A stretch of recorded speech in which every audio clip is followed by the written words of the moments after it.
जनगणना 2027 के संबंध में कुछ संकल्पनाओं को समझना अति आवश्यक है। अति महत्वपूर्ण संकल्पनाएं हैं जैसे कि एचएलबी, परिसर, भवन, जनगणना मकान, परिवार, सामान्य परिवार, संस्थागत परिवार, नजरी नक्शा। ये जो मौलिक संकल्पनाएं हैं, इनमें अगर आपको कहीं कंफ्यूजन है, पहले के समस्त वीडियोस जो थे वो पीपीटी बेस्ड थे और पीपीटी के अंदर जानकारी शॉर्ट में होती है।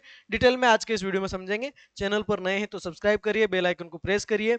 एचएलबी लेआउट कैसे बनाना है इसके संबंध में मैंने वीडियोस डाले हैं। गूगल अर्थ से बड़ी आसानी से आप किस तरीके से बना सकते हैं वो भी मैंने बता दिया था। ठीक है, और लाइव बना के भी दिखाया था और सामान्य नियमावली भी आपको बताई थी। शुरू करते हैं आज की वीडियो को। चैनल पर नए हैं तो सब्सक्राइब करिए और बेल आइकन को प्रेस कर दीजिए। ठीक है साहब, चलिए शुरू करते हैं वीडियो को।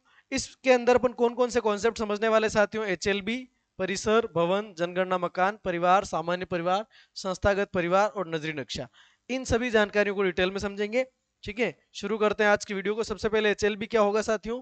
तो एचएलबी का अर्थ है मकानों को नंबर देने और मकान सूचीकरण संबंधित जनगणना कार्यों को करने के प्रयोजन से किसी विशेष प्रगणक को, यानी कि एक इन्यूमरेटर को आवंटित किया गया विशेष क्षेत्र, इसको अपन एचएलबी कहेंगे। इसके एक स्पेशल क्रमांक होंगे। उन क्रमांक को ध्यान में रखते हुए आपको उस संबंधित एरिया के अंदर आने वाले समस्त घरों का आपको सर्वे करना है, समस्त घरों का आपको नंबरिंग करने का काम करना है, समस्त घरों की महत्वपूर्ण जानकारियां आपको लेनी है। ठीक है, एक महत्वपूर्ण टिप्पणी समझिए।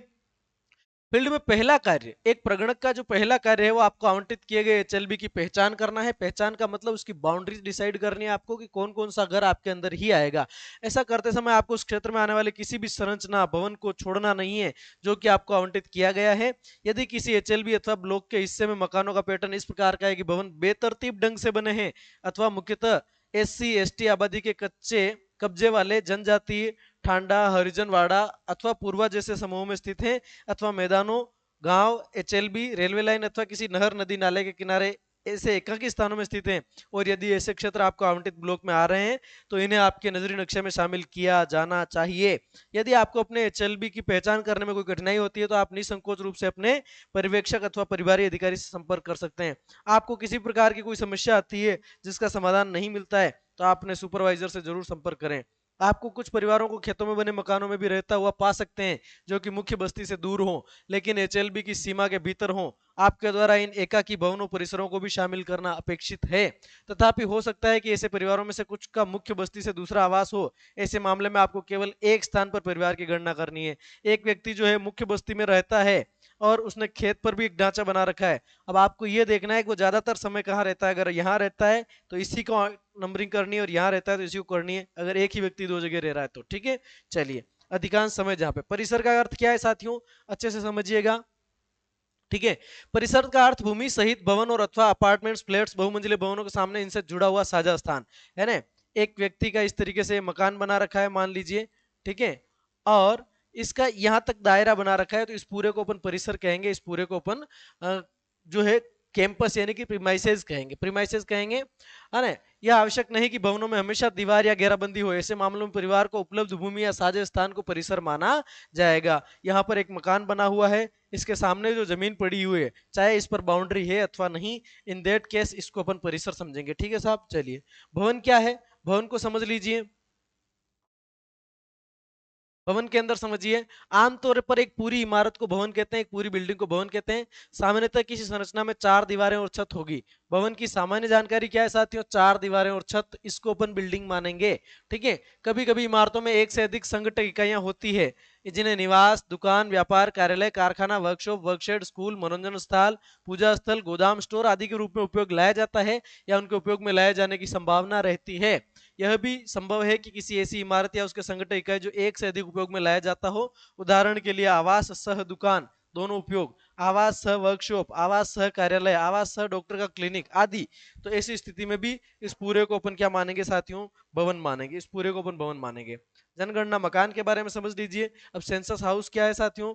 एक भवन अथवा भवन का वह भाग, पूरा भवन भी एक जनगणना मकान हो सकता है और एक भवन का कोई भाग भी जनगणना मकान हो सकता है। यानी कि एक बिल्डिंग में एक अथवा एक से अधिक जनगणना मकान हो सकते हैं जिसका उपयोग अथवा पहचान एक पृथक इकाई के रूप में की गई हो, क्योंकि उसका मुख्य प्रवेश द्वार अलग से सड़क या साझे अहाते अथवा सीढ़ियों आदि में खुलता है। हो सकता है जनगणना मकान खाली हो या किसी अन्य उपयोग में आता हो। इसका उपयोग आवासीय अथवा गैर आवासीय दोनों ही प्रकार में हो सकता है। कुछ साथी पूछ रहे थे कि पेट्रोल पंप को है साइन कैसे देंगे, फैक्ट्री है तो उसका क्या निशान बनाना है साथियों, गैर आवासीय की श्रेणी में आ जाएगा। श्रेणियां हमारे पास कुल 4 हैं, ठीक है। आवासीय कच्चा, आवासीय पक्का, गैर आवासीय कच्चा, गैर आवासीय पक्का, इसी में आपको बांटना है। यदि किसी भवन में फ्लैट या ब्लॉक विंग हो जो एक दूसरे से अलग हो और उनमें से प्रत्येक का प्रवेश द्वार अलग होकर साझा सड़क, सीढ़ियों या मुख्य द्वार की ओर जाने वाले अहाते में खुलता हो तो इन्हें अलग अलग जनगणना मकान माना जाएगा, है ना। आपका मुख्य प्रवेश द्वार अलग है, बीच में पार्टीशन बना हुआ है, आप उनको जनगणना मकान, अलग जनगणना मकान मानेंगे। अब देखिए परिवार की संकल्पना क्या है। What's the concept about family, यानी कि परिवार ऐसे व्यक्तियों का समूह है जो सामान्यतः एक साथ रहते हो और यदि काम की आवश्यकता उन्हें मजबूर करे तो एक ही रसोई से खाना खाते हो, यानी कि एक साथ रहते हो, एक ही रसोई से खाना खाते हो। ऐसे व्यक्तियों का हो सकता है आपस में संबंध हो अथवा संबंध नहीं हो, वे रिलेटिव हो सकते हैं, रिलेटिव नहीं भी हो सकते हैं, उसमें दोनों प्रकार के व्यक्ति हो, या फिर रिलेटिव और नॉन रिलेटिव दोनों मिला के हो। तथापि यदि किसी जनगणना मकान में व्यक्तियों का समूह रहता हो लेकिन वे एक रसोई से खाना नहीं खाते हो तो वे एक परिवार के सदस्य नहीं है। एक परिवार के सदस्य होने की शर्त, पहली शर्त साथ में रहते हो, दूसरी शर्त एक ही रसोई से उनका खाना बनता हो। ऐसे प्रत्येक व्यक्ति को अलग परिवार मान लेना है जो साथ में खाना नहीं खाता। यह एक परिवार है या नहीं यह जानने के लिए सबसे महत्वपूर्ण बात है सामूहिक रसोई का होना। अगर कॉमन जो है फूड शेयरिंग हो रही है तो आपको उसको एक परिवार मानना है। परिवार एक व्यक्ति का, दो व्यक्तियों का या अनेक व्यक्तियों का हो सकता है। इसका मतलब क्या हुआ सर, फैमिली का मतलब एक व्यक्ति भी हो सकता है, single person can be a family in census, ठीक है। आपके सामने 3 प्रकार के परिवार आ सकते हैं, पहला सामान्य परिवार, दूसरा संस्थागत और तीसरा बेगर। एचएलबी में आपके द्वारा केवल सामान्य और संस्थागत परिवारों को शामिल किया जाना है, बेगर परिवारों की आपको एंट्रीज करने की आवश्यकता नहीं है साहब। कुछ स्थितियों में परिवार की उपयुक्त परिभाषा को सही सही लागू करना कठिन हो सकता है। फॉर एग्जाम्पल किसी जनगणना मकान में अकेले रहने वाले व्यक्ति चाहे वह अपना भोजन पकाता हो अथवा नहीं, को एक परिवार माना जाएगा। इसी प्रकार पति और पत्नी अथवा संबंधित व्यक्तियों का कोई समूह किसी जनगणना मकान में सामान्यतः साथ साथ रह रहा हो किंतु किन्हीं कारणों से भोजन बाहर से प्राप्त कर रहा हो तो उसे भी सामान्य परिवार माना जाएगा। एक साथ रह रहे हैं, भोजन बाहर से आ रहा है लेकिन एक ही जगह से आ रहा है ना, मतलब बाहर से आ रहा है, उसको सारे मिलकर खा रहे हैं तो फैमिली हो जाएगी। अब यहाँ पर परिवार में सामान्य परिवार की परिभाषा समझ लीजिए साथियों। सामान्यतः ऐसे लोगों का समूह जो आमतौर पर साथ साथ रहते हैं और साझी रसोई से भोजन प्राप्त करते हैं जब तक कि कार्य की आकस्मिकता उनमें से किसी को ऐसा करने से रोक न दे। आकस्मिक कार्य से कोई बाहर चला गया अलग बात है। किसी सामान्य परिवार में एक लोग दूसरे से संबंधित अथवा असंबंधित अथवा दोनों का मिश्रण हो सकते हैं। 3 कैटेगरीज हो सकती है जनरल फैमिली का, मतलब नॉर्मल हाउस होल्ड के अंदर, है ना, जो एक संबंधित हैं, दूसरे असंबंधित हैं, संबंधित असंबंधित का मिश्रण है। जबकि संस्थागत परिवार में लोग परस्पर असंबंधित होते हैं। जनरली आपको ध्यान रखना है, संस्थागत परिवार के अंदर जो इंस्टीट्यूशनल हाउस होल्ड है उसके अंदर लोग असंबंधित होते हैं, जैसे कि हॉस्टल समझ लीजिए, एक पुलिस स्टेशन समझ लीजिए, एक हॉस्पिटल समझ लीजिए। सामान्य और संस्थागत परिवार के बीच एक अन्य अंतर यह है कि संस्थागत परिवार के मामले में लोग सामान्य परिवार के विपरीत किसी संस्था में रहते हैं, सामान्य परिवार की तरह नहीं रहते हैं। They live like an institution members, ठीक है साहब। संस्थागत परिवार में देख लीजिए,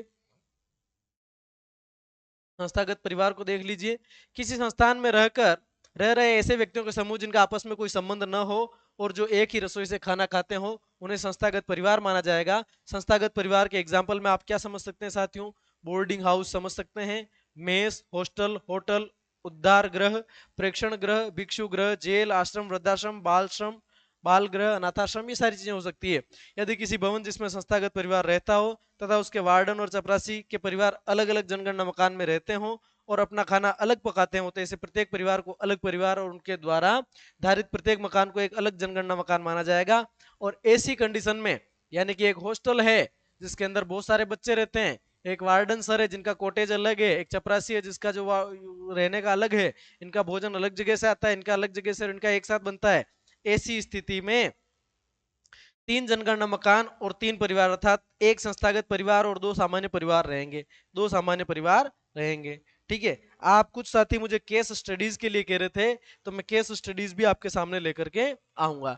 आपने ध्यान दिया होगा कि शैक्षणिक व्यावसायिक संस्थानों जैसे विश्वविद्यालय, आईटी तथा अन्य कंपनियों, व्यापारिक केंद्र, निगम इत्यादि के अत्यधिक समीप स्थित कुछ शहरों और कस्बों में विशेष रूप से विद्यार्थियों, ट्रेनीज, है ना, एम्प्लॉइज इत्यादि को पीजी आवास उपलब्ध कराने के लिए भारी संख्या में आवासीय इकाइयां तैयार हो गई है, ठीक है। इस प्रकार की आवास की सुविधा उपलब्ध कराने वालों को सहवासियों को उपलब्ध कराई गई रहने, खाने अथवा अन्य सुविधाओं के लिए निर्धारित मासिक शुल्क प्राप्त होता है।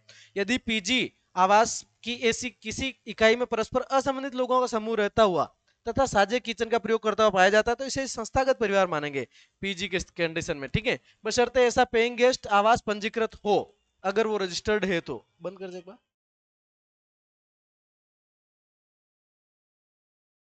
चलिए साथियों, तो पीजी के मामले में आपको क्या करना है साथियों, अगर पीजी पंजीकृत है, रजिस्टर्ड है, तो संस्थागत परिवार माना जाए, रजिस्टर्ड नहीं है तो इसको सामान्य परिवार माना जाए, सामान्य परिवार माना जाए। यदि पीजी आवास के सहवासी साझी रसोई से भोजन नहीं ले रहे हैं तो इसे प्रत्येक सहवासी को अलग सामान्य परिवार माना जाए। ठीक है, तो येने का मतलब ये है कि आपका जो पीजी है, पेइंग गेस्ट है, या तो वो रजिस्टर्ड है या वो नॉन रजिस्टर्ड है। ठीक है, तो ऐसी स्थिति में, रजिस्टर्ड होने की स्थिति में आपको इसको संस्थागत परिवार मानना है। रजिस्टर्ड होने की स्थिति में ये इंस्टीट्यूशनल हाउस होल्ड हो जाएगा आपका, नॉन रजिस्टर्ड में आपका नॉर्मल हाउस होल्ड हो जाएगा, सामान्य परिवार हो जाएगा। और सामान्य परिवार, नॉर्मल हाउस होल्ड है या संस्थागत परिवार है, इन दोनों कंडीशन में अगर उनका साझा भोजन नहीं है तो जिसका साझा भोजन है उसी को एक परिवार मानेंगे। अगर 4 लोग हैं और चारों का भोजन साझा नहीं है तो 4 परिवार इनको मान लिया जाएगा, है ना। पंजीकृत होने की दिशा में संस्थागत और गैर पंजीकृत होने की दिशा में सामान्य। ठीक है साहब, चलिए। बेघर परिवार जो भवनों जनगणना मकानों में नहीं रहते अपितु खुले में, सड़क किनारे, फुटपाथ, ह्यूम पाइप, फ्लाईओवर के नीचे अथवा सीढ़ियों पर अथवा पूजा स्थल, खुले स्थानों, मंडपों, रेलवे प्लेटफॉर्म इत्यादि में रहते हैं, एचएलबी में बेघर परिवारों को कवर नहीं किया जाएगा, है ना। सेंसस में गिनेंगे, बाद में देखा जाएगा, पर भी हाउस लिस्टिंग के अंदर शामिल नहीं करना है। विभिन्न स्थितियों में भवन और जनगणना मकानों में अंतर, कुछ स्थितियां आप समझ लीजिए साथियों, यहाँ पर आपको क्लेरिफिकेशन मिल जाएगा। भवन सामान्यतः भूमि पर एक एकल संरचना होती है, एक सिंगल स्ट्रक्चर, है ना, एक यूनिट होती है। सामान्यतः किसी संरचना में 4 दीवारें और एक छत होती है। एक भवन और एक जनगणना मकान का सरल उदाहरण चित्र 1 में दे रखा है। ये एक भवन है और इसी को अपन एक जनगणना मकान मान लेंगे।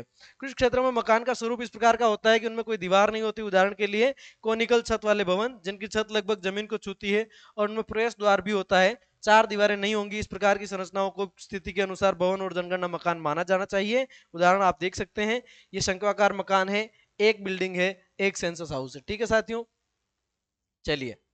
अब यहाँ पर कहीं कहीं सड़क पर लगातार कई भवन होते हैं जो एक दूसरे से साझी दीवार से जुड़े रहते हैं। ऐसा प्रतीत होता है कि वे एक ही भवन है, वस्तुतः ये एक दूसरे से स्वतंत्र अलग अलग इमारतें होती है और हो सकता है कि अलग अलग समय पर बनी हो और उनके अलग अलग मालिक हो। ऐसी स्थिति में हालांकि यह संपूर्ण इमारत समूह देखने में एक भवन नजर आती है, फिर भी इसके प्रत्येक हिस्से को एक अलग भवन माना जाना चाहिए और इन्हें अलग अलग भवन नंबर दिए जाने चाहिए। ठीक है, तो ये आप यहाँ से देख सकते हैं। आज की वीडियो मुझे लग रहा है थोड़ी लंबी हो रही है, तो इस मैटर को यहां से, हाँ, विभिन्न स्थितियों में भवनों और जनगणना मकानों की पहचान करना, इस मैटर को अपन केस स्टडी के माध्यम से देखेंगे और नेक्स्ट वीडियो में कवर करने का प्रयास करेंगे। तो आज की वीडियो में हम आपसे यही कहना चाहेंगे, चैनल पर नए हैं तो सब्सक्राइब करें, बेल आइकन को प्रेस कर दें और चैनल पर उपलब्ध सेंसस 2027 की जो पूरी पूरी प्ले लिस्ट है उसको जाकर के जरूर विजिट करें। निश्चित रूप से आपको फायदा मिलेगा। बहुत बहुत धन्यवाद, थैंक यू सो मच।